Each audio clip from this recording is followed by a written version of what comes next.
Berapa hari yang ditinggal? 5 hari. Wes bapak si modoni sholat maghribnya, saya sholat isanya, saya sholat subuhnya. Kan ada yang seperti itu. Tapi menurut pendapat yang pertama, sesungguhnya tidak ada dalil yang sahih untuk bisa mengqadhi dan bisa mengganti sholat dengan hal yang lain. Enggak bisa. Jenengan batal no poso untuk nyenengkan istri, padahal jadi untuk nyenengkan sampean barang. Boleh. Sholat sunnah tahiyatul masjid, sholat sunnah fajar, sholat sunnah syukril wudu, sholat sunnah qobliyah subuh. Bahkan kalau masih semangat mau sholat sunnah lagi, boleh panjenengan sholat sunnah tanpa nama, namanya sholat sunnah mutlak. Subhanallah, subhanallah, subhanallah. Bismillahirrahmanirrahim. Assalamualaikum warahmatullahi wabarakatuh. Waalaikumsalam warahmatullahi wabarakatuh. Oke, sambil menunggu segala sesuatu nanti kita mulai. Alhamdulillah, nahmaduhu wa nasta'inuhu wa nastaghfiruh wa na'udzu billahi min shururi anfusina wa min sayyiati a'malina. May yahdihillahu fala mudilla lahu wa may yudlil fala hadiya lahu. Asyhadu an la ilaha illallah wa asyhadu anna Muhammadan abduhu wa rasuluh. Allahumma shalli ala Muhammad wa ala ali Muhammad. Amma ba'du. Ma'asyiral ikhwah rahimakumullah yang dimuliakan Allah, jamaah baitur rahmah.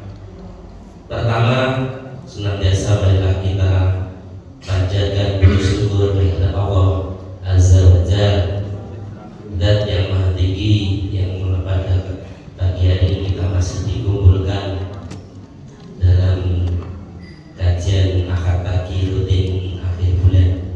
Salam dan salam semoga tercurahkan kepada junjungan kita Nabi besar Muhammad sallallahu alaihi wasallam yang kita nanti-nantikan sahabat dan dia akan nanti. Juga tidak lupa kami ucapkan selalu ahlan dan kepada Ustaz Sahrudin Hidayat Habibullah yang pada tempo kemarin tidak sempat berjumpa. Alhamdulillah pada bulan Februari ini kita bisa berjumpa lagi. Ma'asyiral muslimin rahimakumullah, untuk menyingkat waktu langkah baik segera kita mulai. Yang pertama adalah pembukaan. Marilah kajian akad pagi kita buka dengan bacaan basmalah.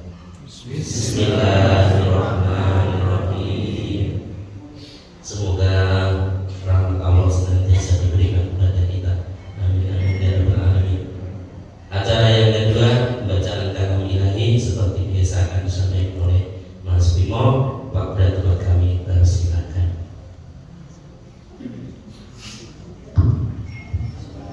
Assalamualaikum warahmatullahi wabarakatuh. Waalaikumsalam warahmatullahi wabarakatuh. Surah Al-Imran ayat 158 sampai 160. A'udzu billahi minasy syaithanir rajim. Bismillahirrahmanirrahim. Walain muttum aw qutiltum la ilallahi tuhsyarun. Fabima rahmatin minallahi linta lahum walau kunta faddan ghalidhal qalbi lanfaddu min hawlika fa'fu anhum wastaghfir lahum وشاورهم في الأمر فإذا عزمت فتوكل على الله إن الله يحب المتوكلين إن ينصركم الله فلا غالب لكم وإن يخذلكم فمن الذي ينصركم ينصركم من بعده وعلى الله فليتوكل المؤمنون صدق الله العظيم. Assalamualaikum warahmatullahi wabarakatuh. Maha benar Allah dengan segala firman-Nya. Terima kasih pada Mas Bimo. Acara yang ketiga, sambutan Ketua Takmir Masjid Baitur Rahmah kepada Mas Arif. Wakil ketua kami persilakan.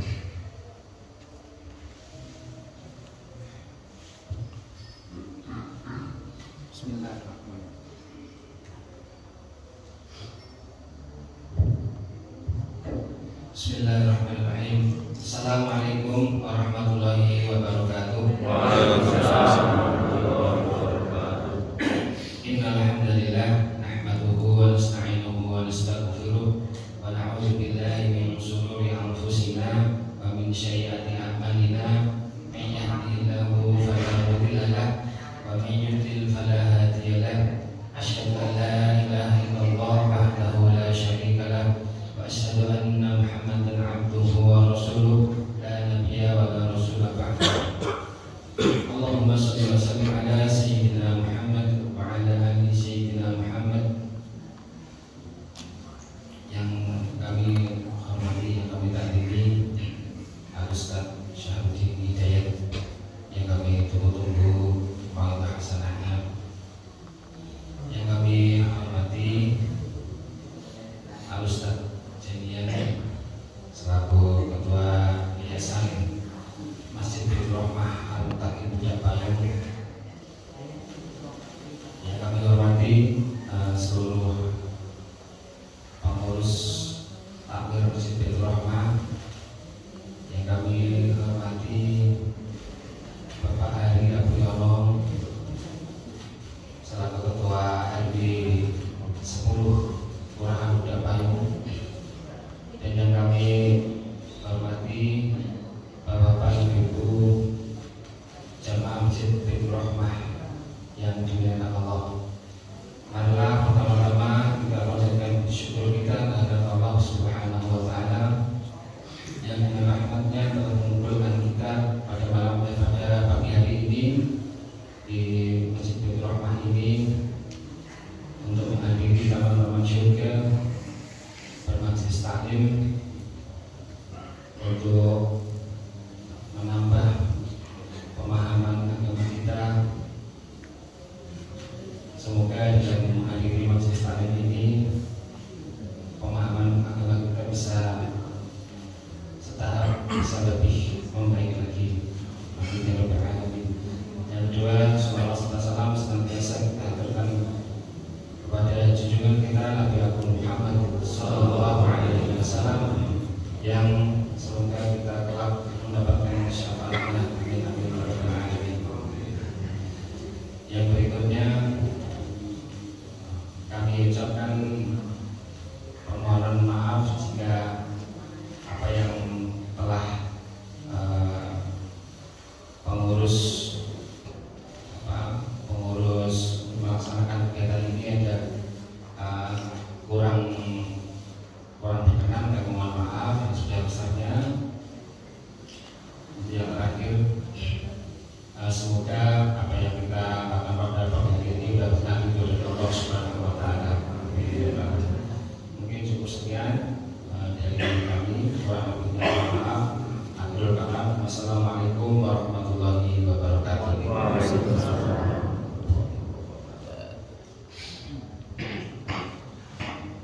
Terima kasih kepada Mas Arif Nurhidayat atas sambutannya sebagai Ketua Takmir Masjid Baitur Rahmah. Bagi acara yang keempat yaitu inti Ma'idul Hasanah. Sebelum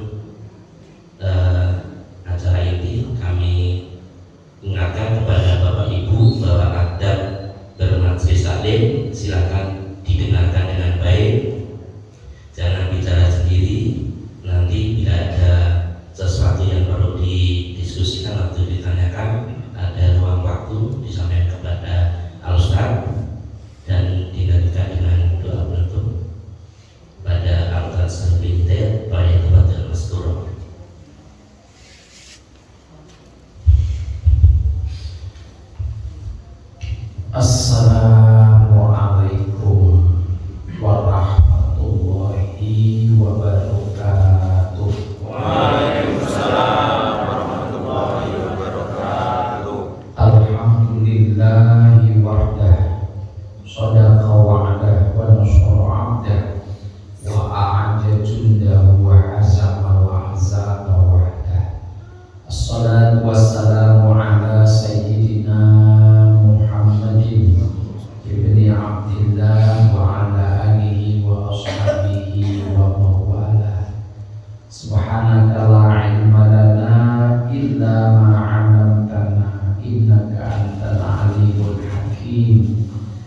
Rabbi shrah li sadri wa yassir li amri wahlul 'uqdatam min lisani yafqahu qawli.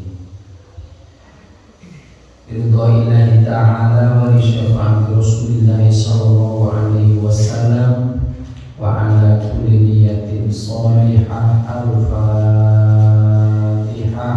A'udzu billahi minasy syaithanir rajim. Bismillahirrahmanirrahim. Alhamdulillahi rabbil alamin. Ar-Rahmanir Rahim. Maliki yaumiddin. Iyyaka na'budu wa iyyaka nasta'in. Ihdinas siratal mustaqim. Siratal ladzina an'amta 'alaihim ghairil maghdubi 'alaihim waladdallin. Amin. Sallallahu ala Muhammad. Sallallahu alaihi wasallam. Sallallahu ala Muhammad. Sallallahu alaihi wasallam. Sallallahu ala Muhammad. Sallallahu alaihi wasallam. Sallallahu ala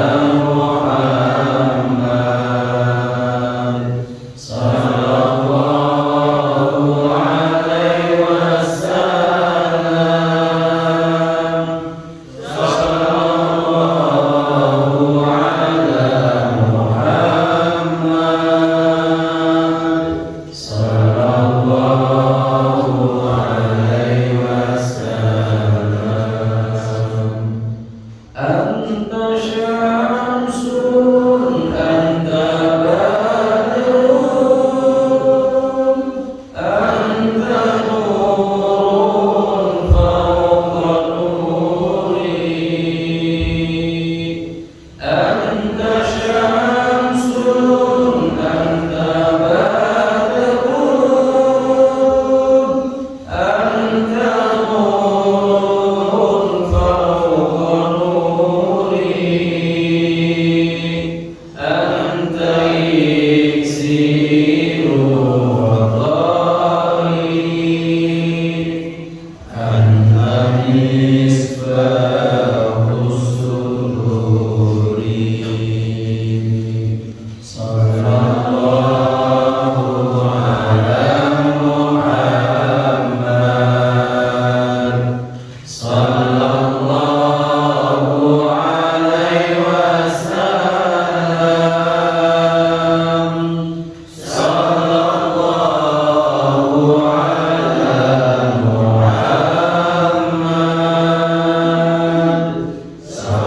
Muhammad. Sallallahu alaihi wasallam. Alhamdulillah. Syukurillah ala ni'amillah. Saudara-saudaraku sekalian yang saya hormati, Ketua Yayasan beserta pengurus yang sudah takmir masjid, alhamdulillah pada pagi hari ini saya bisa bersilaturahmi sholat kepada panjenengan setelah saya rasakan kok lama sekali tidak ketemu. Sampai pengurus masjidnya sudah ganti yang muda-muda. Saya rasakan itu hampir 1 tahun, karena dulu terakhir ketemu tahun 2022, sekarang sudah ganti 2023. Pokoknya sulit banget, kangen pokoknya. Ya alhamdulillah sehat walafiat. Alhamdulillah. Mudah-mudahan sehat lahirnya, sehat batinnya, sehat juga dompetnya, pokoknya sehat segala-galanya. Amin. Dari musim Maulid Nabi sampai nanti Isra Mi'raj sampai selesai itu Ramadan kita. Baik saudara-saudaraku sekalian, kita membahas satu hadis Nabi saja yang hubungannya dengan oleh-oleh kemarin di Surah. Sekarang sudah bulan Sya'ban, tapi mari kita mengulas begitu pentingnya bukan Isra Mi'rajnya, tapi hasil dari Isra Mi'raj itu aqdhamus syariah. Apa aqdhamus syariah itu? Ihtimamus shalah. Begitu pentingnya ibadah di dalam Islam, yaitu ibadah sholat. Apa di antara yang menjadi sholat itu paling penting dalam Islam? Yang pertama adalah la naiba la wasilata fi amri sholat. Tidak ada perwakilan dalam perintah sholat. Kalau puasa itu turunnya ayat ya ayyuhalladzina amanu kutiba alaikumusiyam kama kutiba alal ladzina min qablikum la'allakum tattaqun. Cukup Allah melalui malaikat Jibril disampaikan kepada Nabi Muhammad, selesai. Perintah haji juga begitu. Wa timul hajja wal umrata lillah. Ayat itu disampaikan oleh Allah kepada malaikat Jibril. Malaikat Jibril disampaikan kepada Nabi Muhammad, selesai. Zakat juga begitu.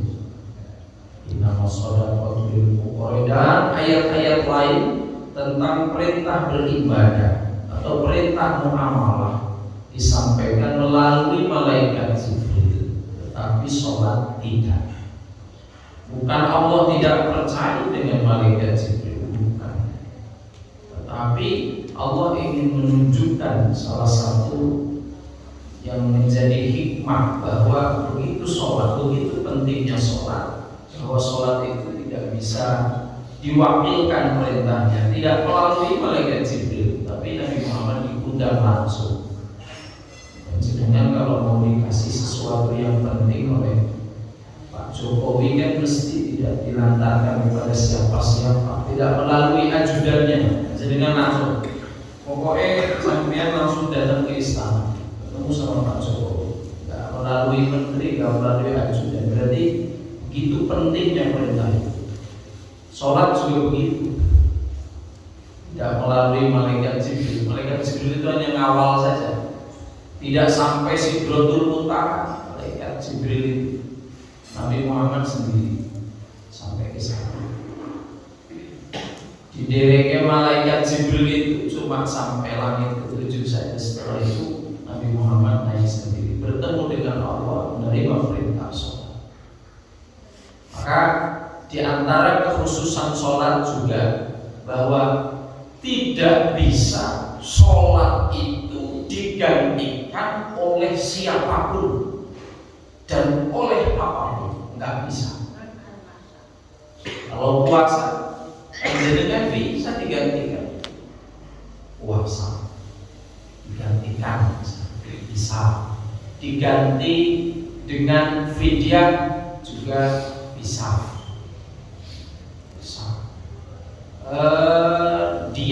Diat bisa digantikan. Diat itu bahkan banyak ganti. Orang hubungan suami istri setiap hari bulan Ramadan itu harus bayar denda. Dendanya memerdekakan budak. Budak beliau sudah nggak ada memberi makan 60 fakir miskin. Tidak punya uang, 60 fakir miskin. Setelah memerdekakan budak, puasa dulu 2 bulan berturut-turut, nggak kuat, kerjanya berat, nggak kuat. Kalau punya uang ganti saja, ganti apa? Ganti memberi makan 60 fakir miskin saja. Bahkan ketika mampu, ya semampunya, nggak mampu 60 ya 30. Seperti pada zaman Nabi ada orang yang seperti itu. Aduh, celaka ya Rasulullah, saya telah berhubungan suami istri di siang hari bulan Ramadan. Nabi marah. Kamu merdeka, kamu memerdekakan budak. Tadi saya tidak mampu. Kalau itu kamu puasa 2 bulan berturut-turut. Saya bekerja keras tidak mampu ya Rasulullah. Kalau itu kamu ngasih 60, makan fakir miskin tidak mampu ya Rasulullah, saya nggak kuat, nggak punya uang. Oke, kalau gitu kamu pulang saja, apa yang kamu punya nanti sedekahkan. Akhirnya dia pulang, kembali lagi membawa satu wadah kurma. Ya sudah, kurma itu menjadi tebusanmu dari perbuatan dan dosamu. Kamu pulang kasihkan kepada orang yang paling miskin di desamu. Masih diam. Kenapa diam? Karena orang yang paling miskin di desa saya itu ya saya. Kan Mesir. Ya supaya balik itu nanti makan keluarga itu menjadi tebusanmu. Tapi kok sholat nggak bisa? Sholat itu satu-satunya ibadah yang begitu pentingnya, perintahnya tidak diwakilkan dan tidak bisa diwakilkan. Sebenarnya punya anak laki-laki masih kuat, masih rusuh. Nah, sampai nanti di mesti sholat. Ya harus ibu diwakili sih sampai sholat sampai sholat peneng. Nggak bisa. Nggak bisa digantikan oleh siapapun dan oleh apapun, nggak bisa digantikan. Begitu pentingnya sholat di dunia juga di akhirat. Makanya satu hadis yang sahih yang harus kita pegangi, awwalu ma yuhasabu bihi yaumil qiyamah as-shalah. Idza shaluhat shaluha sa'iru amali wa idza fasadat fasada sa'iru amali. Awal pertama kali orang masuk akhirat itu yang ditanyakan sholatmu piye. Nggak ditanyakan hajimu berapa kali, puasamu bagaimana, sedekahmu sudah berapa juta, dikalkulasi, nggak ditanyakan semua itu. Tapi sholat, indikatornya sholat dulu. Bagaimana sholat? Berapa yang kau tinggal? Berapa yang tidak khusyuk? Berapa yang khusyuk rinci? Ditanyakan. Awwalu ma yuhasabu bi yaumil qiyamah as-shalah. Pertama kali yang akan dimintai pertanggungjawaban besok di akhirat as-shalah. Bahkan dikatakan dalam hadis ini, idza shaluha sa'iru amali. Kalau sholatnya sudah beres, ini tidak bermasalah sholatnya. Amal-amal yang baik kemungkinan tidak bermasalah. Bukan pasti, tapi kemungkinan besar tidak bermasalah. Lancar. Dah punya tiketnya udah selesai. Yang lain ini kemungkinan akan mendapatkan keringanan dari baiknya ibadah sholat kita. Sholuha sa'iru amali dikatakan oleh Nabi. Maka baiklah semua amal perbuatannya, bukan pasti tapi dimungkinkan. Kalau sholat seseorang sudah baik semua perbuatan. Tapi kalau sholatnya sudah masuk angin, idza fasada sa'iru amali, kemungkinan perbuatan-perbuatan yang lain, amal ibadah yang lain juga bermasalah. Makanya para ulama berbeda pendapat tentang bagaimana kalau orang yang meninggal dunia meninggalkan sholat. Karena ulama beda pendapat, maka di masyarakat juga beda pendapat. Beda pendapat itu saya temukan dalam kitab I'anatul Talibin. Kalau kita memahami ini tidak saling menyalahkan. Ibu ini kan tidak untuk saling menyalahkan. Cuma beda tarawih saja, beda kurun saja. Masalah ini juga ulama berbeda pendapat sudah biasa. Di masyarakat juga beda pendapat. Man mata wa alaihi sholat. Yang pertama, fala qadha'a wala fidyah. Kalau orang meninggal punya hutang sholat, bagaimana? Bisa diganti apa enggak? Yang pertama, ini pendapat pertama ini.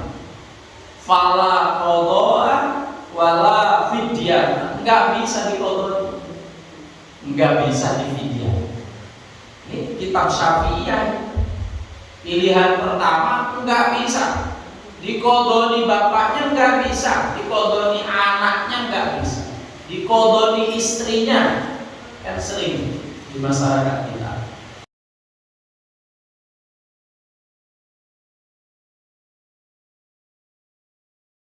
Berapa hari yang ditinggalkan? 5 hari.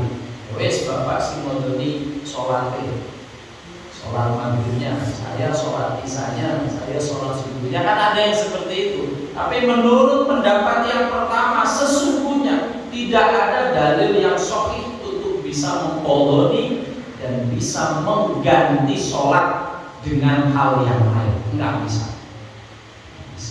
Makanya yang namanya sholat dalam kondisi apapun tidak boleh ditinggalkan.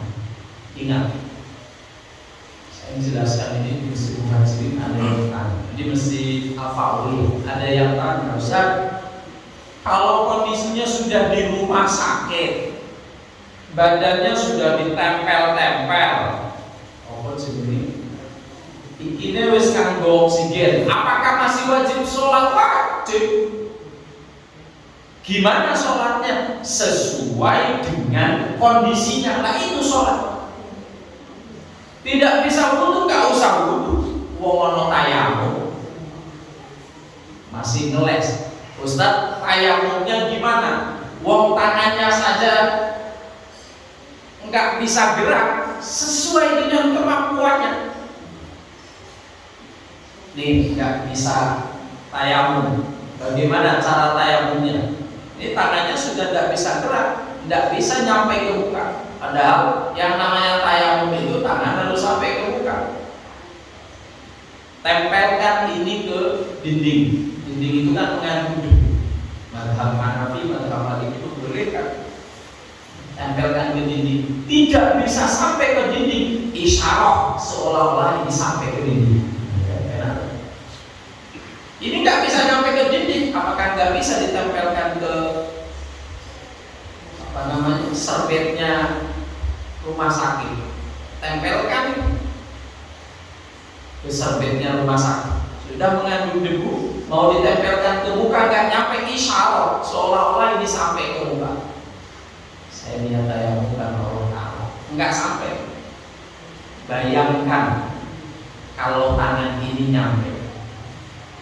Kalau saya dibayar saya ini, saya sudah ngelakon. Nah, sekali. Yang kedua juga begitu. Tangan kanan ke tangan kiri dulu ke tangan kanan. Tangan kanan ke tangan kiri. Sudah selesai, setelah itu sholat. Saya niat sholat subuh 2 rakaat karena Allah sambil ngata-ngata, nggak sampai ini ke telinga, ya sudah Allahu Akbar. Baca Fatihah. Waladhdallin amin, baca yang paling ringan. Terus ruku Allahu Akbar subhanallah sambil melek bareng. Sami Allahu liman hamidah, Rabbana Allahu Akbar subhanallah. Selama seseorang masih punya kesadaran, ini batasnya, bukan kematian. Selama seseorang masih punya kesadaran, maka sholat tidak boleh ditinggalkan. Batasnya adalah kesadaran. Walaupun seluruh tubuh sudah tidak bisa bergerak, tetapi dia masih sadar, masih tahu kalau ini waktu sholat, wajib dia melakukan sholat sesuai dengan kemampuannya. Saya paham ini, sesuai dengan kemampuan. Kecuali kalau sudah tidak sadar, sudah tidak punya kewajiban. Orang yang nggak punya kesadaran, jangankan orang sakit, orang sehat saja nggak wajib kok. Orang yang nggak sadar, nggak punya kewajiban syariat, bukan hanya sholat, puasa aja nggak wajib. Contohnya orang edan, makanya sampai ada lagunya Edan kuwi bebas. Ya betul itu. Bebas sholat ya ora dosa, ora poso ya ora dosa, ning akhirat sesuk masuk swarga. Ya swarga ne wong e. Makanya jenengan pengen masuk swarga gampang. Gampang. Edan itu bebas karena dia tidak punya kesadaran, tidak punya beban syariat, tidak mukallaf. bukan hanya orang edan, termasuk kita. Dengan pulang capek sekali, sampai rumah jam 3 tadi makan, orang capek terus istirahat bagi orang yang capek wajib hukum, makan bagi orang yang lapar sekali wajib hukumnya. Saat sudah capek sampai rumah langsung tidur. Bangun jam berapa? Jam 8 siang. Nggak ada yang bangunkan. Adzan Baitur Rahmat nggak kedengaran. Sholat subuh dosa nggak yang ditinggal? Dosa nggak? Tidak berdosa. Wamblek dulu. Bahasanya ini amblek terus betul. Alhamdulillah dispensasi bagi orang yang turunnya amblek. Tidak dengarkan, tidak diniati, tidak bangun. Enggak dosa, karena antara jenjang antara adzan subuh sampai habisnya waktu subuh tidak ada kesadaran pada diri panjenengan. Tidak wajib sholat subuh, bukan boleh meninggalkan sholat subuh ya. Dari sebawahi tidak wajib sholat subuh. Bangun jam 8 langsung ambil air wudhu sholat subuh.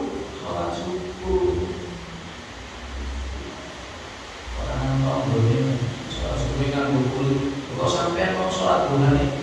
Nganggo mulut. Sholat duha ya baru. Lalu jadi sholat subuh. Subuh kok nganggo spion ini sholat. Lah mulut apa? Dua mulutan ya. Mulut azina orang yakin banjir. Awas. Jadi penting. Orang nggak punya kesadaran, tidak punya kewajiban syariat. Hanya orang berbuat maksiat saja, bukan tidak melakukan kewajiban. Orang berbuat maksiat dalam kondisi tidak sadar, dia harus dilepas. Tidak sadar, terpaksa, lupa. Nah, termasuk ini orang yang tidak boleh kena hukuman. Hanya kenapa hukuman dari Yesus itu ada yang dibebaskan? Karena kemungkinan dengan pertimbangan terpaksa. Apalagi kalau dipaksa. Apalagi kalau dia bisa membuktikan kalau kamu tidak membunuh maka kamu akan saya bunuh, harus dibebaskan orang seperti itu. Kamu tidak dibunuh maka kamu yang akan saya bunuh. Nyawa kita itu kan lebih berarti. Itu harus dibebaskan. Kalau seperti itu, orang yang tidak punya kesadaran bebas dari tidak melakukan kewajiban atau dia melakukan kemaksiatan, mau rasanya. Tapi juga ada syaratnya, ini penting digarisbawahi. Kasus kayak tadi itu panjenengan nggak boleh pesan. Aku saking keselnya di rumah ada sampai tujuh bulan aku ya. Orang lakoni wis maksiat dhisik. Beri kue. Oh, Adzan Baitur Rahmat orang usah dibuka, ini kesel. Itu salah. Atau panjenengan kok di rumah adzan ngono malah ya Allah wis subuh. Tapi aku kesal turunannya ini dosa besar. Karena sudah diingatkan oleh Allah. Orang dalam kondisi apapun selama dia masih punya kesadaran wajib melakukan ibadah sholat. Makanya kenapa? Orang kok sakit sudah koma ini kan sudah gak punya kesadaran. Sampai titiknya misal 10 hari, komanya 10 hari kemudian dia titik. Apakah dia kemudian sholatnya yang ditinggal wajib diqodhi? Menurut pendapat yang ini, pendapat Syafi'i yang pertama la qadha wala fidyah, sudah. Enggak ada qadha, enggak ada fidyah. Kenapa di masyarakat kita ada yang melakukan qadha, bahkan ada yang melakukan fidyah? Nah, ini dia. Yang kedua pendapat wanukila an ibni Burhan anil qadimi ayazamul wali ayyusolliya anhu.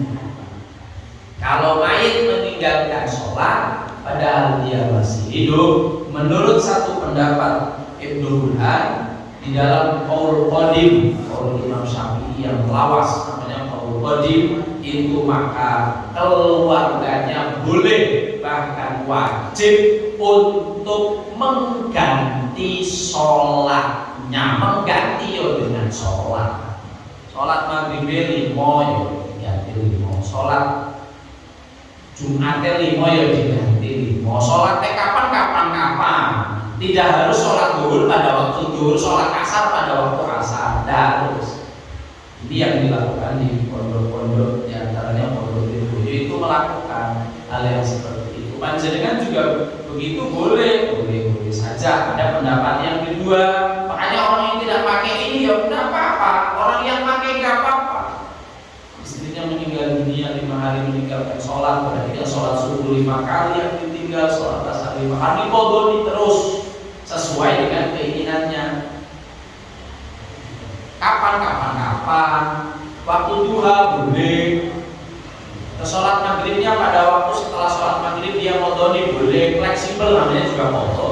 Qodho itu mengganti sholat tidak pada waktunya. Tanpa disebut qodhoan lillahi ta'ala juga gak apa. Dengan sholat subuh kesiangan sholatnya jam 7 itu namanya sholat subuh qodho. Gak usah ada qodhoan, sholat subuh ya udah disebut qodho. Seperti banyak yang tanya, Ustaz, sholat isyraq itu kita setelah bermajelis subuh ini duduk pertamanan surga.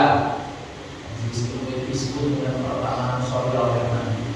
Sekitar 1,5 jam setelah itu panjenengan sholat 2 rakaat. Enggak usah dinamakan sholat apa, karena 1,5 jam 2 jam dari waktu subuh itu sudah masuk waktu duha. Dengan sholat saja 2 rakaat itu sudah disebut sholat duha. Karena awal matahari baru mentumul ini bahasanya baru keluar, mencorong, baru terbit. Bahasa Arabnya isyraq sering disebut dengan sholat isyraq. Aslinya nggak ada yang namanya sholat isyraq. Qurannya nggak ada, hadisnya nggak ada, itu penamaan saja. Sholat duha awal waktu yang dilakukan ketika matahari baru mencorong bahasa Arabnya isyraq. Syuruk baru terbit, ada sering tulisan waktu syuruk terbit. Isyraq sering disebut dengan sholat sunnah isyraq. Itu sama sholat sunnah duha awal waktu. Itu pentingnya sholat. Baik, kita lanjutkan. Bahkan ada pendapat yang ketiga, nggak bisa sholat itu digantikan dengan sholat dan nggak bisa digantikan oleh orang lain. Tapi ada pendapat yang ketiga, ayyam aman an kulli sholatin muddan. Ulama ini boleh menggantinya dengan fidyah. Dia menggunakan analogi hukum seperti puasa. Bagi orang yang sudah tidak mampu, jangan dipaksa untuk puasa, malah tambah wong tua wis kroto-kroto serai sopo, selok manusianya 89 tahun. Jangan dipaksa untuk puasa, ganti dengan fidyah. Fidyah itu ngasih makan fakir miskin 1 mud. 1 mud itu kurang dari 1 kilo, setengah kilo lebih, sekitar 0,6 ons. Ya, digenapnya 1 kilo setiap 1 hari. Kita punya orang tua nggak sholat, nggak puasa 30 hari, kasih 30 kali sekilo, 30 kilo ketika lebaran. Ini sebagai fidyah bapak saya, ibu saya, keluarga dan bisa puasa. Ada ulama yang menggunakan metode qiyas, menyamakan hukumnya dengan hukum puasa, karena sholat dan puasa sama-sama wajibnya. Begitu juga dengan sholat kalau ditinggalkan 1 harinya boleh diganti dengan 1 mud. Jadi masyarakat banyak ini yang amalkan nomor 1, kalau rasa dipotong, rasa dipidiah, orang mengganti, ya monggo. Orang sih ganti keluarganya, ya silakan. Ada yang ganti pakai beras, ya silakan sesuai dengan kemampuannya masing-masing. tetap masalah sholat saja, karena puasa belum masuk. Ada hal yang penting yang ingin saya sampaikan, yang kemarin saya rangkum dari pertanyaan-pertanyaan jamaah, masalah sholat dalam kondisi jamaah tetapi imamnya lupa apa yang harus dilakukan oleh makmum. Jadi ada berjamaah dari imam wal makmum. Kita kadang-kadang nggak paham, karena nggak pahamnya kita nggak bisa beramal tanpa ilmunya. Kadang-kadang bener jebule salah. Ada yang bertanya, Ustaz, kalau imam lupa orang tahiyat awal, jur makmum kepiye? Imamnya lupa. Pernah enggak? Sholat isya rakaat kedua, imamnya harusnya kan tahiyat awal, lupa, langsung berdiri ke rakaat ketiga. Allahu Akbar. Pernah gitu? Apa yang dilakukan oleh makmum? Apa? Mengingatkan. Ingatkannya piye? Subhanallah. Subhanallah. Imamnya harusnya langsung sorry lali. Nah, benar itu. Sekarang permasalahannya, ketika imam itu lupa Allahu Akbar, sudah sempurna berdiri, gimana? Ini sudah menjadi rukun yang baru. Jenengan sebagai makmum lereno ngingetke. Kalau imam sudah berdiri sempurna, enggak usah diingatke. Kecuali dia masih begini. Subhanallah, subhanallah, subhanallah. Orang pakai nyelongo. Nah, sama ngomong sorry badan. Tetapi ketika imam mungkin karena sudah sepuh atau dia tidak terdengar atau dia yakin bahwa dia sudah tahiyat awal juga bisa. Rumusane wis tahiyat awal, langsung Allahu Akbar. Ketika sudah sempurna adabul makmum fil jamaah, etika makmum selesai jenengan ngengitke. Jangan memaksa imam, jangan mendemo imam kon medhun. Itu namanya tidak beradab. Walaupun dengan kalimat subhanallah, subhanallah, subhanallah, tahiyat awalnya lali le. Saking mangkele, batal niku sing ngomong. Ora mundeng. Wes aku batal ora apa-apa terusno sing penting imame kelingan. Umpama wong sing ora ngerti ilmune salat enggak boleh jenengan mengingatkan terus. Selesai ketika imam sudah sempurna berdiri, imam pun tidak boleh kembali lagi. Ingat, imam ketika sempurna berdiri panjenengan tidak boleh kembali lagi. Sudah selesai, mengingatkannya selesai. Apa yang dilakukan oleh makmum ini penting. Ketika imam sudah sempurna, maka kata Nabi ju'ilal imam liyuk tamma. Ini hadisnya. Dia dijadikan imam untuk diikuti. Berarti kalau imam tidak tahiyat awal, jenengan ora usah tahiyat awal. Mergo imame yo boten tahiyat awal. Imam ngadeg jenengan sudah ingat ya subhanallah subhanallah malah ngadeg terus, jenengan langsung ikut imam. Ora usah tahiyat awal. Imamnya salah enggak tadi? Enggak salah, lali kok. Oh, masih ngomong salah. Salah itu disengaja.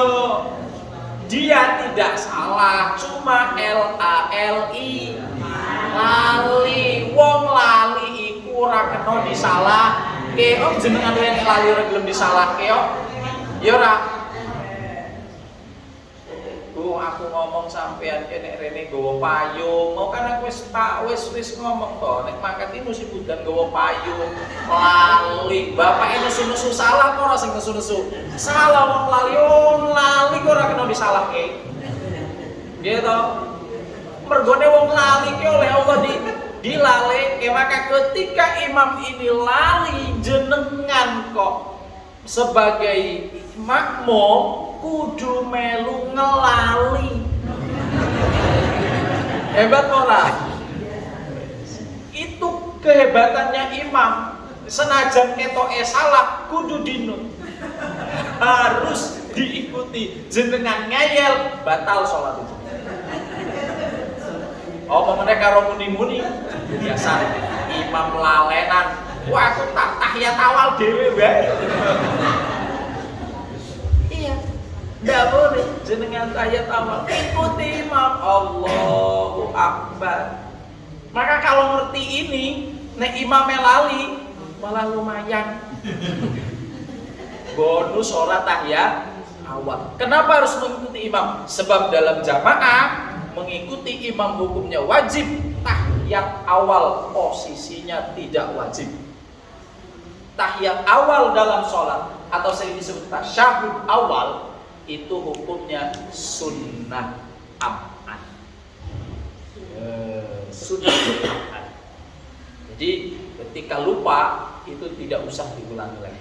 Bukan bagian dari rukun sholat. Imamnya lali, luweh ora usah tahiyat. Tur imam ya ora usah baleni. Terus rakaat ketelu mbok menawa mau rakaat kedua ora tahiyat awal, rakaat ketelu wae tak tahiyat awal. Tapi malah imamnya koplo. Gak perlu. Ini etika berjamaah itu sering terjadi. Tahiyat awal ngadeg Allahu Akbar, jenengan langsung melu. Jenengan sudah ngengerti. Tetapi berbeda. Ini perlu dicatat juga. Tidak semua yang lupa boleh ditolerir. Kalau seperti kasus tahiyat awal tadi memang boleh, tetapi kalau menyangkut rukun sholat itu harus ada ganti. Apa yang dimaksud dengan rukun sholat? Contoh, dalam sholat itu termasuk rukun baca Fatihah. Contoh baca Fatihah. Imam kok nggak baca Fatihah, misal ujug-ujug kok Bismillahirrahmanirrahim Qul ya ayyuhal kafirun, malah ora alhamdulillah. Jenengan subhanallah itu, subhanallah, subhanallah, subhanallah. Nah, kalau dia ingat langsung baca Fatihah, mengulangi tidak masalah. Fatihah itu wajib dalam sholat. Malah denen bablas. Qul ya ayyuhal kafirun la a'budu ma ta'budun wa la antum a'buduna ma a'budu wa la ana a'budu ma ta'budun wa la antum a'buduna ma a'budu lakum dinukum waliyadin. Subhanallah, jenengan ora krungu apa yang dilakukan. Allahu Akbar, jenengan ikuti imam.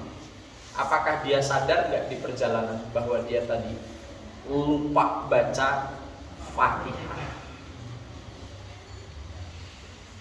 Kalau dia tadi sadar, jadi, nah ini sudah ruku ini.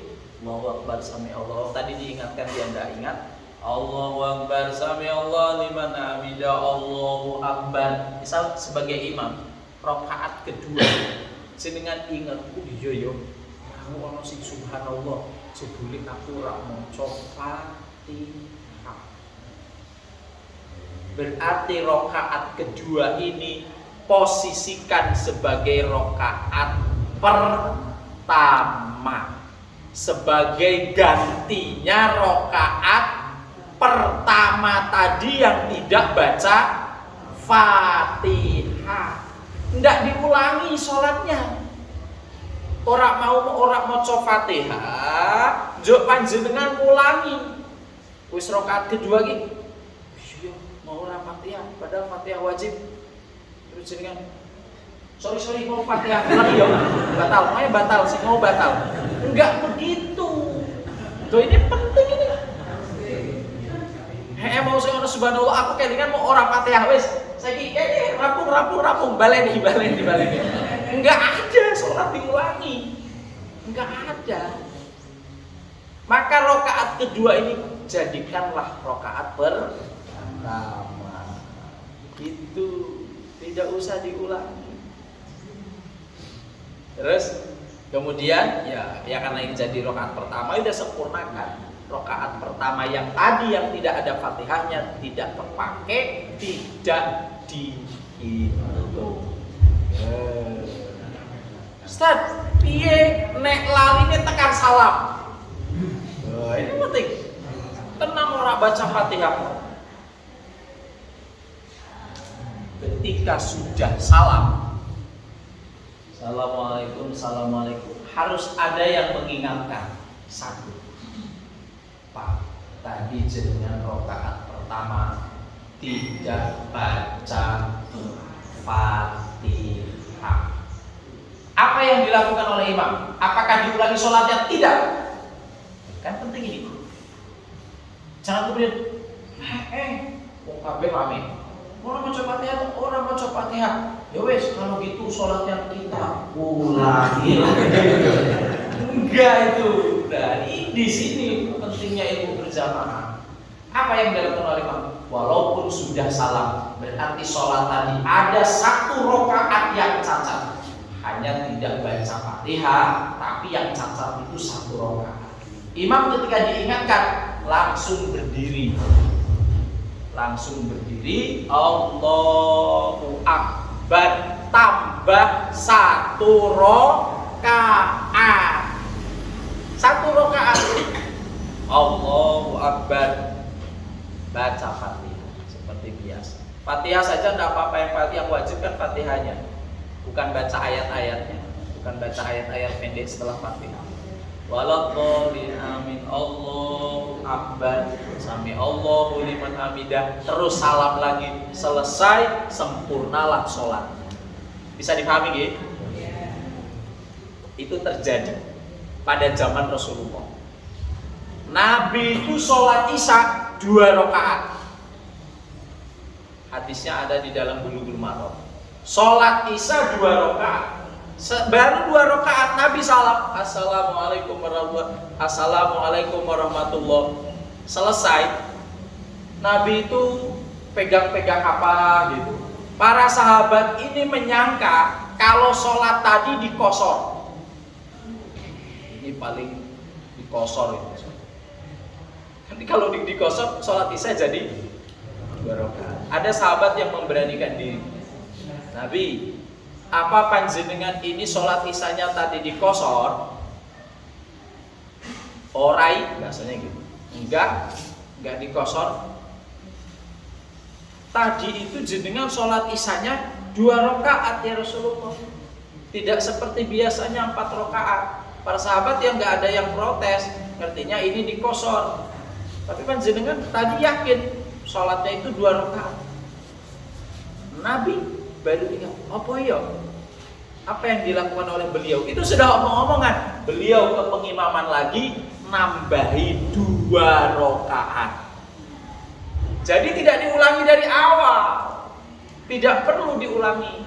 Tinggal panjenengan menambah rakaat yang tadi cacat atau menambah rakaat yang tadi kurang. Kalau yang ditinggalkan berupa rukun itu contohnya Fatihah, ruku, iktidal. Yang ditinggalkan gerakannya bukan bacaannya. Kalau Fatihah itu bacaannya.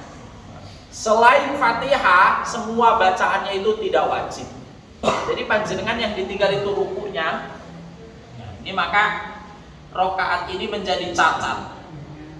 Sami Allah liman hamidah. Ada orang setelah waladhdallin amin baca surat kok langsung sujud. Nah, berarti ada yang ditinggal. Apa yang ditinggal? Ruku. Iktidal berarti rakaat itu cacat. Tidak perlu diulangi dari awal. Teruskan, nanti berdiri lagi, rakaat itu diganti dalam sholat. Bisa dipahami nggih? Terakhir, ada juga kasus imam lupa jumlah rakaat sehingga rakaatnya ditambahi. Tidak tahu di sini udah pernah apa belum? Pernah? Nah, itu udah dibahas oleh para ulama. Kalau kita nggak bahas ini kan nggak tahu harusnya bagaimana. Di Masjid At-Taqwa, Taman Saunggaling, pernah terjadi. Sholat Isya, setelah rakaat yang keempat, imam berkeyakinan ini baru rakaat yang ketiga. Imamnya berdiri lagi, Allahu Akbar. Sebagian makmum sudah nginget Subhanallah, Subhanallah, Subhanallah, tapi imam ngeyel. Modelnya imamnya ngeyel lah. Allahu Akbar. Makmum sebelah kene lalu ngadeg. Imam sebelah sini lungguh. Karena mungkin dia yakin ini sudah 4 rakaat, sing kene ora pate khusyuk, ora gateke. Pokoknya hidup mati melu imam. Betul-betul terjadi. Apa yang harus dilakukan oleh makmum? Itu dibahas juga oleh para ulama. Saya tulis I'anatul Talibin. Lau qama imamuhu li ziyadatin ka khamisatin. Andaikan dalam jamaah itu imam berdiri dan menambahi rakaat menjadi 5 untuk sholat yang 4 rakaat, atau menjadi 4 untuk sholat yang tidak 3 rakaat. Subuh malah nambahin jadi 3 rakaat, saking semangatnya imam anyaran. Apa yang dilakukan?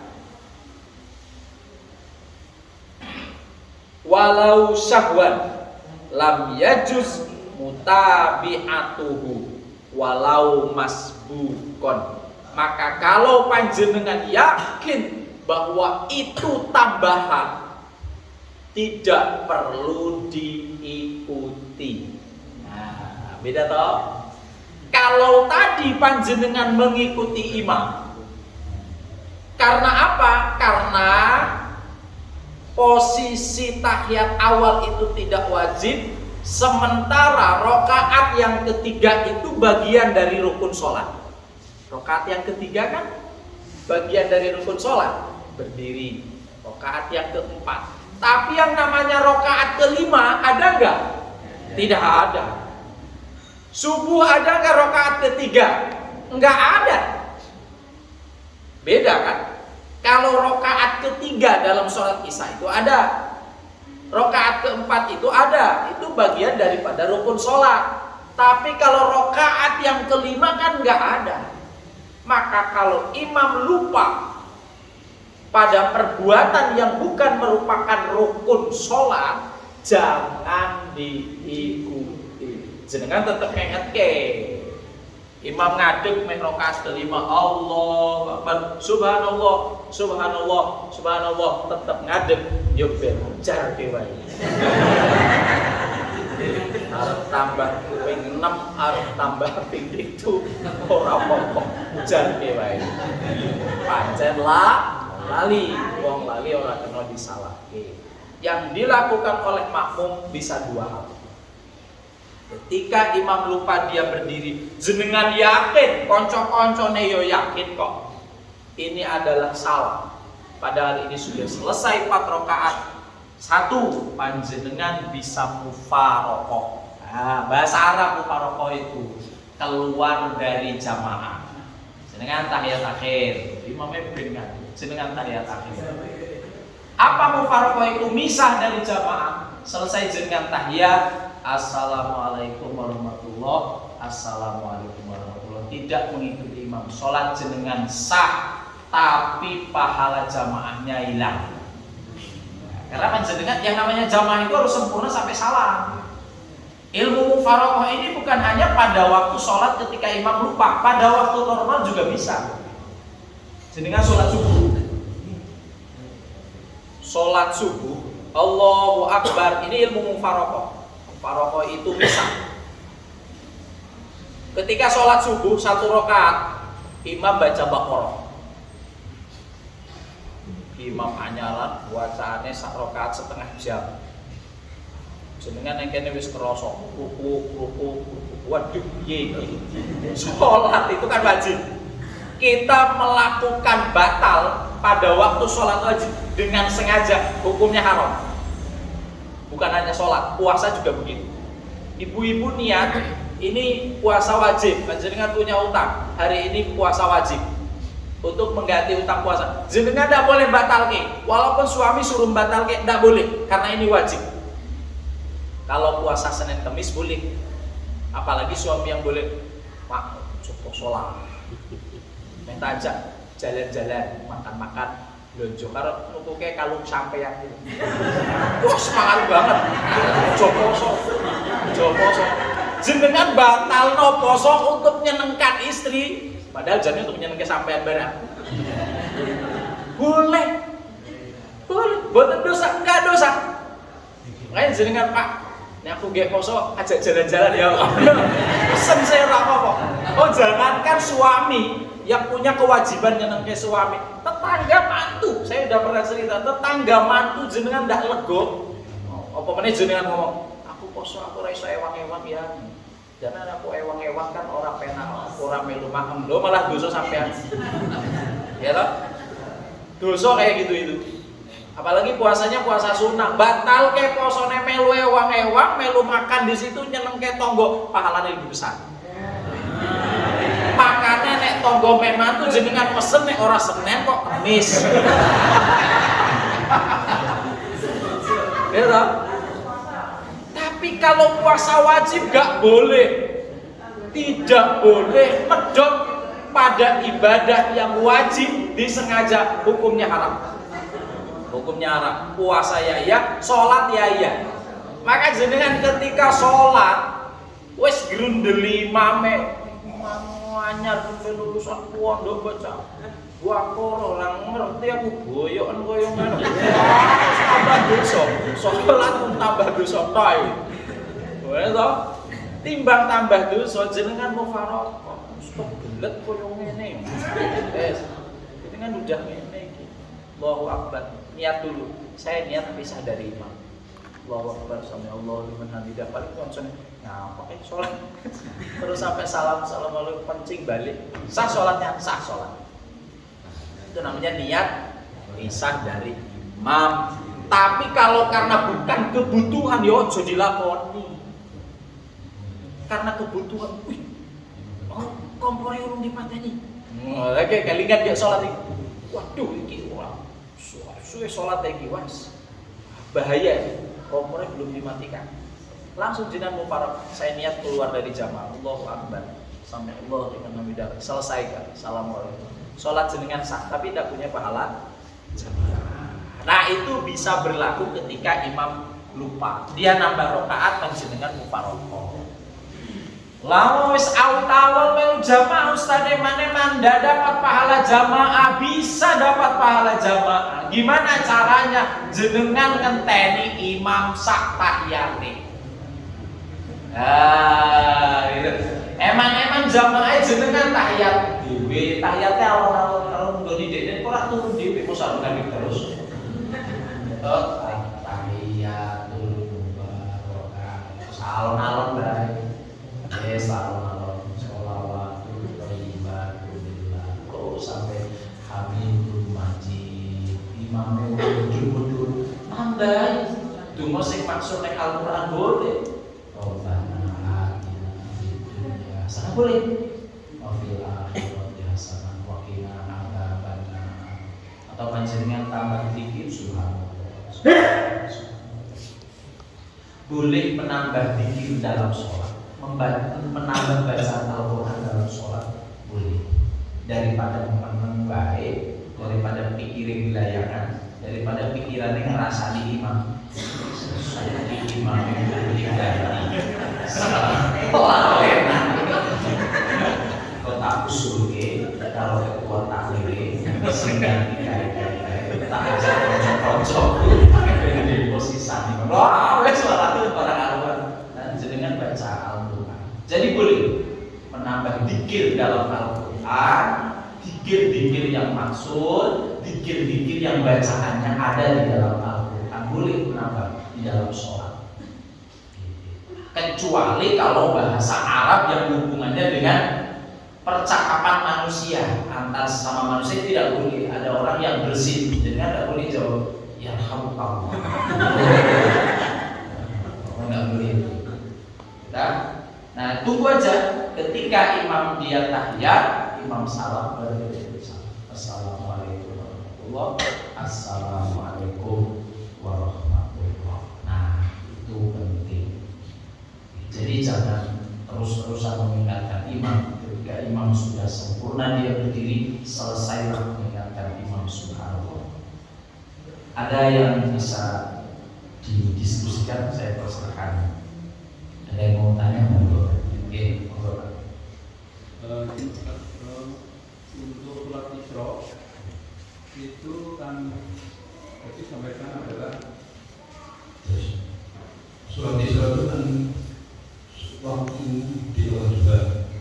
Nah, bagaimana dengan niatnya? Apakah niat Isra atau niat sholat juga? Panjenengan mau niat Isra juga gak apa-apa, mau niat sholat sunnah mutlak gak apa-apa, tidak dikasih nama juga gak apa-apa. Sholi sunatan rakaatain lillahi ta'ala. Saya niat 2 rakaat karena Allah Ta'ala. Allahu Akbar. Secara otomatis panjenengan disebut sholat sunnah Isra sekaligus sholat sunnah duha. Mau dikasih nama juga gak apa-apa.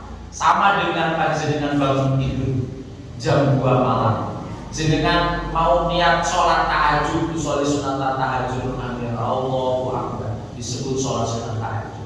Panjenengan mau sholat sunat hajat, sholat sunat hajat, amin Allahu Akbar, jenengan juga disebut sholat sunat hajat sekaligus sholat sunat tahajud. Jenengan tidak ngasih nama saja sholat sunat mutlak, sholat sunatan rakaat tidak disebut nama pun disebut jenengan sholat sunat.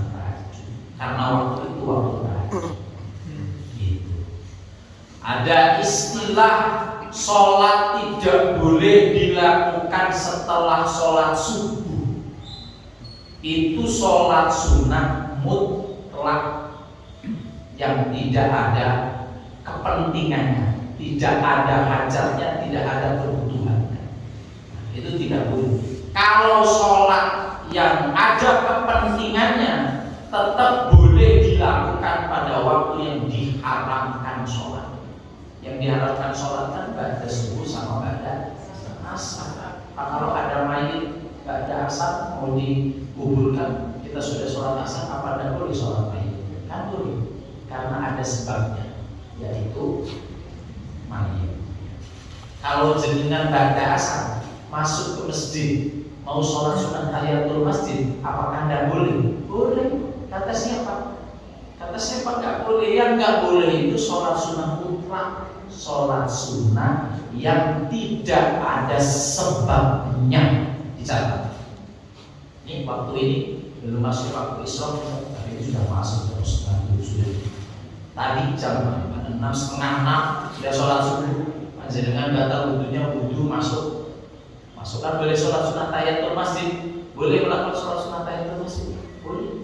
Melakukan sholat sunnah tahiyatul masjid, namanya juga sholat sunnah dusababi, terkait dengan sebab yang dilakukan pada waktu dilarang sholat boleh tetap dilakukan, termasuk sholat sunnah. Paham ya? Kemudian kalau habis ada subuh, kita kan sholat kerja subuh rakaat itu. Ya. Nah, jadi untuk umatnya ini kan lama. Boleh nggak kita sholat mutlak? Oh, baik.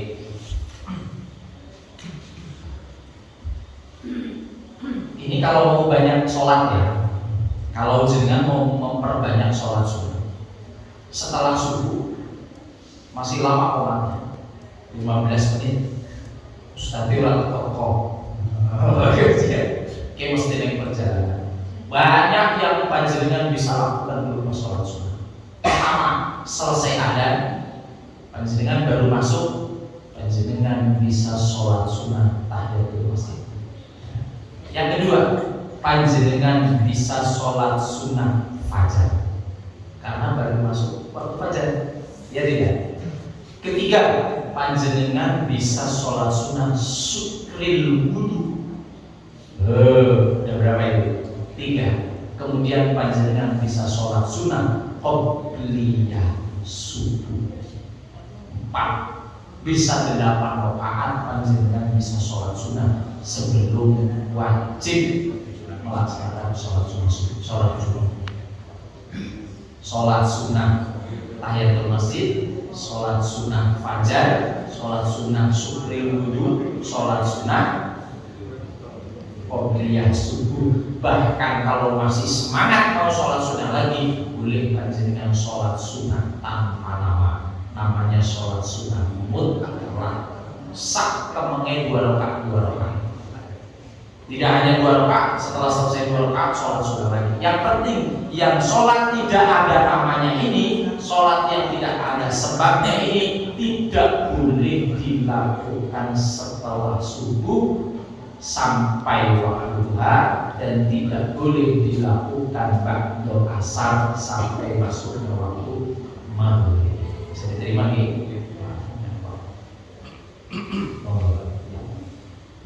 Assalamualaikum warahmatullahi wabarakatuh. Masih berkaitan dengan sholat yang kami tanyakan tentang sholat sebelum Jumatan. Sebelum Jumatan. Itu kalau menurut ulama yang lain yang sudah saya terima itu tidak ada sholat qobliyah. Namun di masyarakat kita masih sering menjumpai setelah ada itu kita sholat sunnah. Nah itu dinamakan sholat apa, ataukah itu mutlak? Mohon penjelasan. Baik. Yang kedua masih sholat tadi kalau kalau kita berjamaah nusul itu mungkin ada apa? Masbuk. Itu dia niatnya qadha atau asar sama maghrib, asar sama zuhur gitu ya.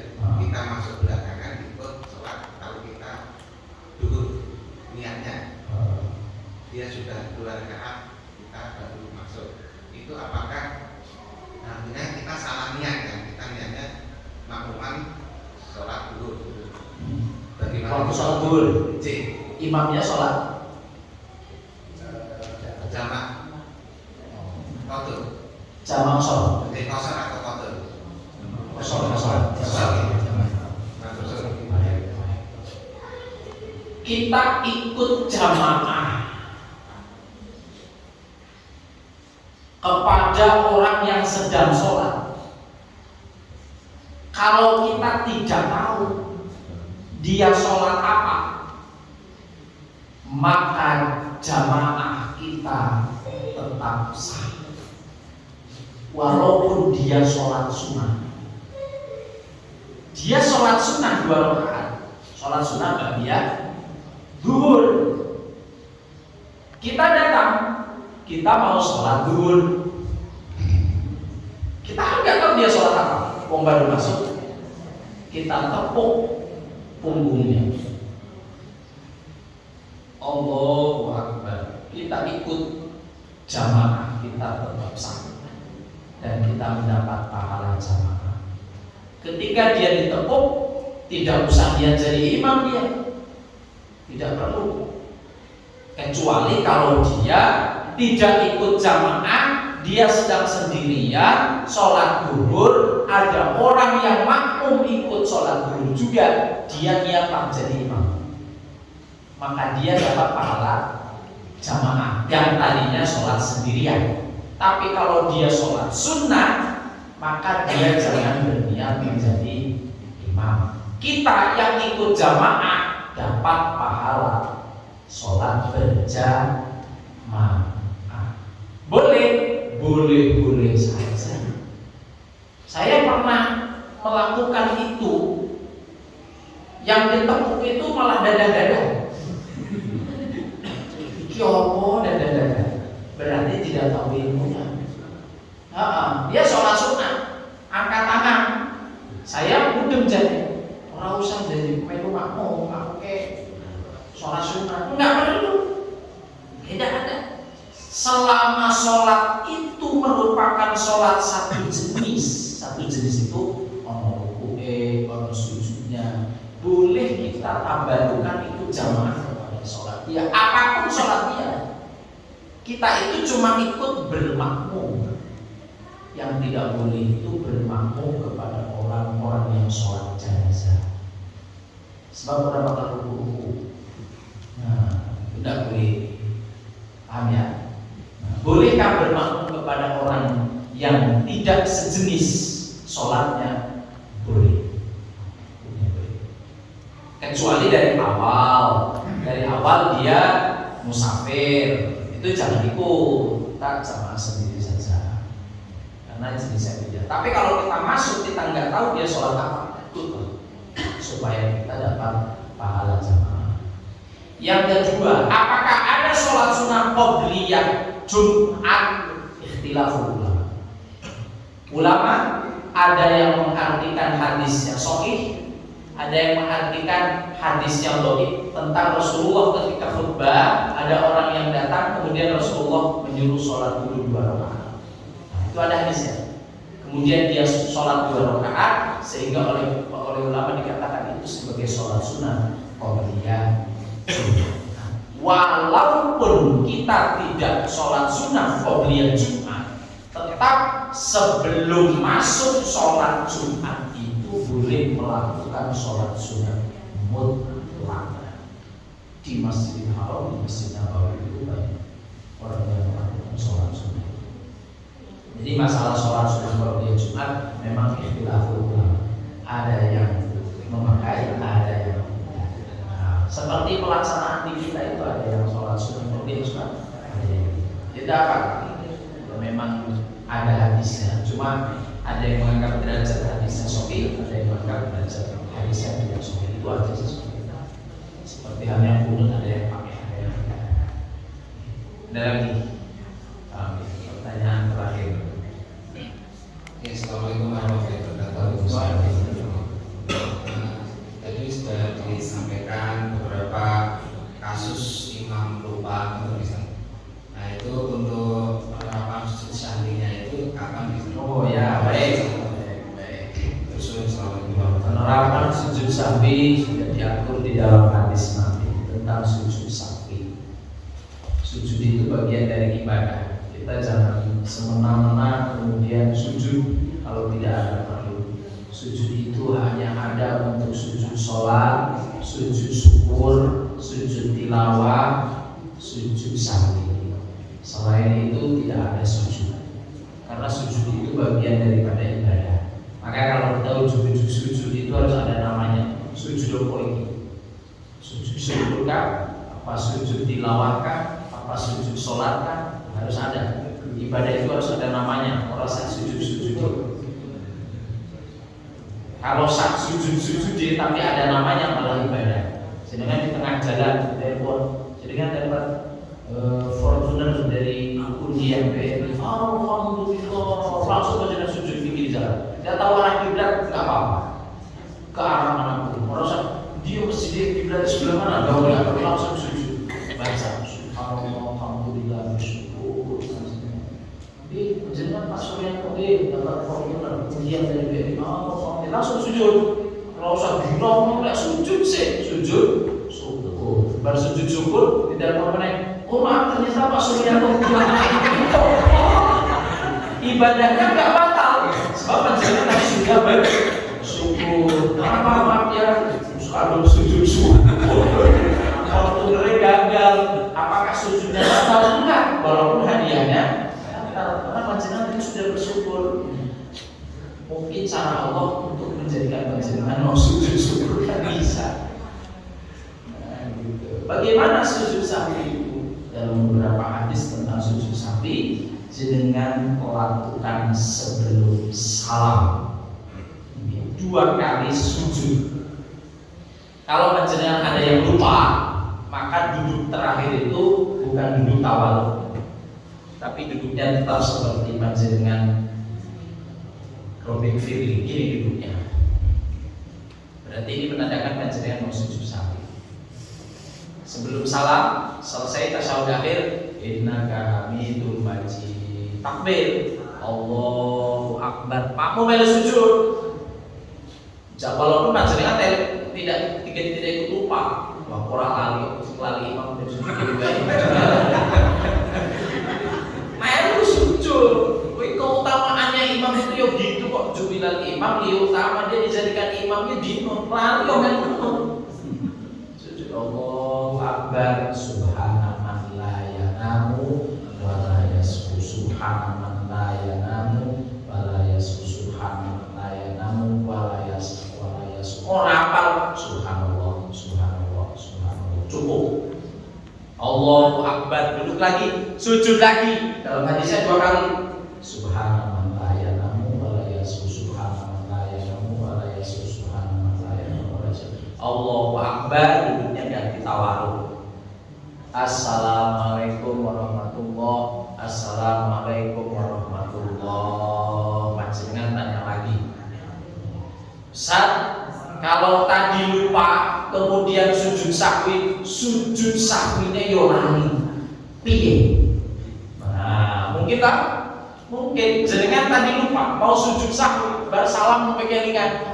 Assalamualaikum, assalamualaikum. Iki jenenge lali murokkab. Apa lali murokkab lali kok bolak-balik. Ketika jenengan sudah salam, langsung sujud sahwi ba'da salam. Setelah salam beliau mau lagi langsung menjadi Allahu Akbar, subhanallah wa subhanallah, subhanallah wa subhanallah, Allahu Akbar, sujud lagi. Tidak usah salam lagi. Wong mau salam. Pesan lali meneh. Kelingan wis tekan rumah. Mau lali aku arep sujud sahwi. Sujud sahwine ya lali. Iya ya mau salate. Ya wis sah. Karena hukum sujud sahwi adalah sunnah, tidak wajib. Terus namanya istighfar. Oh layanan kok. Sambung ya. Al-Fatihah. Alhamdulillahirabbil alamin arrahmanir rahim maliki yaumiddin iyyaka na'budu wa iyyaka nasta'in ihdinas siratal mustaqim siratal ladzina an'amta 'alaihim ghairil maghdubi 'alaihim waladdallin amin. Allahumma shalli wa sallim ala sayyidina Muhammad wa ala sayyidina Muhammad. Allahumma inna nas'aluka 'ilman nafi'an wa 'amalan mutaqabbalan wa rizqan wasi'an halalan rizqan kasbiyan wa rizqan wahbiyan wa rizqan min haitsu la yahtasib wa min haitsu la yahtasib min ghairi ta'abbin wa la nasabin. Rabbana hab lana min azwajina wa